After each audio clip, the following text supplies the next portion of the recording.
Anong pinagkaiba noon at saka ngayon? Ito ang pinagkaiba sa 20 Congress. Diyan sa Kongreso. Ang dami-daming mga witnesses na gustong magsalita, na gustong itama ang mga pagkakamali nila, na ilalantad nila kung sino man ang high-ranking official na involved sa flood control na ito. Sino yung una? Noong chairman ng Blue Ribbon Committee, si Senador Marcolita, anong ginagawa nila? Kinokontra nila Risa Hintubiros, nila Lacson, nila Soto, Kiko, sino pa yung isa dyan? Yun ang nag-question sa kanila. Ngayon, napalitan, nawala ang credibility ng Blue Ribbon Committee dahil pinalitan nila ito. At ang tiwala ko pa naman noon ni Lacson, akala ko hindi siya mababaliktad at hindi siya susunod sa Agos. Pero ang pagkakamali lang pala natin, nakuha. Nasaan yung stand mo na galit ka sa korupsyon? Nasaan yung mga sinasabi ninyo na never again to corruption kung sino man ang matutukoy na ulo nito sa sagasaan kung masasagasaan? Asa na yung mga sinasabi nyo noon na galit kayo sa korupsyon? Ang dami-daming witnesses. Urli Gutesa, unang members ng Marine, na gustong mag-testify sa Senate. Pero anong ginagawa ninyo? Binubutasan ninyo si Urli Gutesa. Kesyo daw mali ang kanyang notaryo at yung abogado daw na pumirma noon ay hindi daw siya. Okay. Una pa lang yun. Pangalawa, dismissal from Marines. Pangatlo, hindi daw matibay yung kanyang sinasabi dahil yung affidavit niya ay hindi daw original na notaryo. Hindi pa naman talaga yung mga bubot ng mga linti kayo. Nanumpa na si Urli Gutesa sa Senate. Pero anong ginagawa ninyo? Lumantad itong 18 Marines. Kasi hindi daw matibay yung statement ni Urli Gutesa, hindi daw makasuhan si Romualdez. Okay. Yan yung sabi nyo. Ngayon, lumantad ang 18 Marines. Anong ginagawa ninyo sa 18 Marines na lumantad ngayon?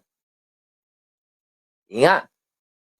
Yan ang pinagkaiba noong 19 Congress at ngayong 20 Congress. Dati, pangalan pa lang, mababanggit, kinabukasan, patawag. Pag hindi sumipot, subpoena. Yan yun ang ginagawa nila noon. Pero ngayon, nasaan na? At takot-takot na yung mga taong involved kasi ganito, kasi si ganyan, ilbom sa ganito, pero asaan? Nasaan yung investigation? Imbis na mag-imbestiga kayo, anong ginagawa nyo? Hinahanapan nyo ng butas, tinatakpan yung pagkakamali, pinoprotektahan ninyo ang involved ng mga tao na ito. Sinong involved at sinong sinasabi ng 18 Marines? Saldico, Martin Romualdez, at yung mga congressman na nandyan nakaupo ngayon. At yung mga secretary, undersecretary na natatanggal. Okay. Kung yung umalis o tinanggal kamo nila ng mga secretaries and undersecretaries, kung talagang sila ay walang kasalanan at kung talagang sila ay hindi involved sa flood control na yan, bakit hindi ninyo pinapatawag? Para magkaalaman. Pagpasalitain ninyo dyan sa Kongreso dahil sila mismo tinutukoy ng 18 Marine. Bakit? Anong ginagawa ng Blue Ribbon Committee ngayon? Spokesperson na ng administration. Anong ginagawa ng NBI ngayon? Spokesperson na ng administration. Anong ginagawa ng ombudsman ngayon? Din. Spokesperson na ng administration. Yang tatlo na yan, magkaiba ang mandatong nakasalalay sa kanilang mga balita.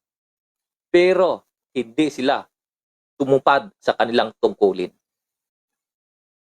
Yan ang pinagkaiba kapag pera ang umiikot.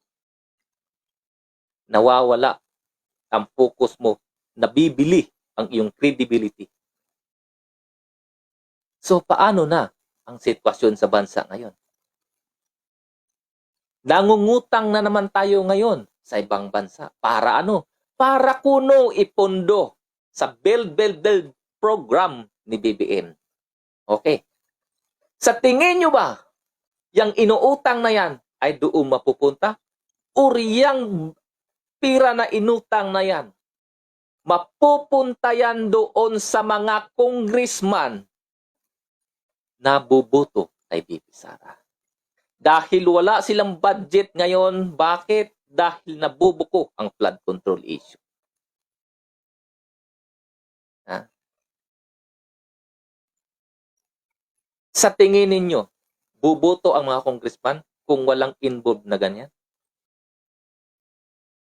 Hindi. Napakamahal lang kanilang mga pirma at napatunayan na yan noong nakaraang impeachment ni BP Sara.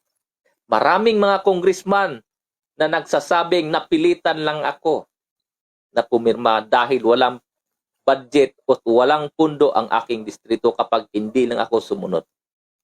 Yan yung pinapangambahan ngayon ng Malacanang.